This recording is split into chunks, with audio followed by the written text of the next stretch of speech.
रक्षा मंत्री ने AON के तहत 3,60,000 करोड़ रुपए का समझौते की बात की है कि आर्मी के लिए वो लोग यूज करेंगे, तो किस तरीके से देखते हैं उसको आप?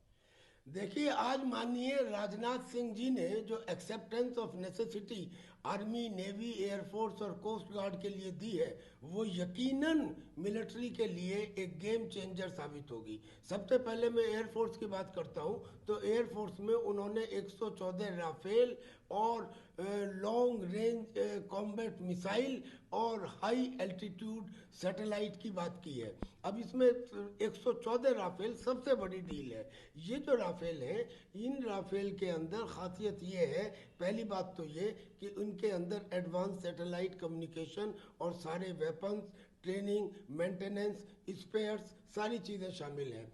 इतना ही नहीं, करीब करीब 100 राफेल जो हैं वो हिंदुस्तान में मैन्युफैक्चर किए जाएंगे, जिसमें इंडिजिनस कंटेंट करीब 30% से 60% होगा। यानी कि आने वाले समय में हिंदुस्तान इस मैन्युफैक्चरिंग का एक हब बन जाएगा, और इतने राफेल आने से जो हमारी इंडियन एयरफोर्स के अंदर 7-8 स्क्वाड्रंस की कमी मानी जा रही थी टू फ्रंट वार के लिए, वो भी पूरी हो जाएगी।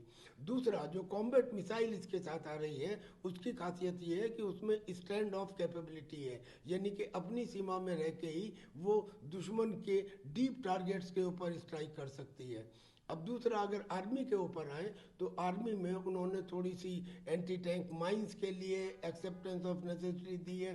उन्होंने T-72 टैंक्स के लिए भी दी है। अब ये जो T-72 टैंक्स है, ये तो हमारे पास पहले से है, लेकिन अब जो T-72 टैंक्स हम खरीद रहे हैं वो मॉडिफाइड है। उसमें जो हॉर्स पावर है वो 1000 हॉर्स पावर है, और उसकी वेट टू स्पीड रेशो बहुत बेहतरीन है, यानी कि कम वजन का और ज़्यादा गति से चलने वाला। ऐसे ही अगर नेवी में आए, तो नेवी में उन्होंने P-8I जो रिकॉनाइसेंस सर्विलेंस एयरक्राफ्ट है, जिसमें इंटेलिजेंस, रिकॉनाइसेंस, सर्विलेंस, इस सब की कैपेबिलिटी है और अटैक कैपेबिलिटी है, उसके लिए एक्सेप्टेंस दी है। इतना ही नहीं, उन्होंने 4 मेगावाट की गैस टरबाइन के लिए भी एक्सेप्टेंस दी है। इसके आने के बाद फिर हमें फॉरेन मैन्युफैक्चरर्स के ऊपर डिपेंड नहीं रहना पड़ेगा।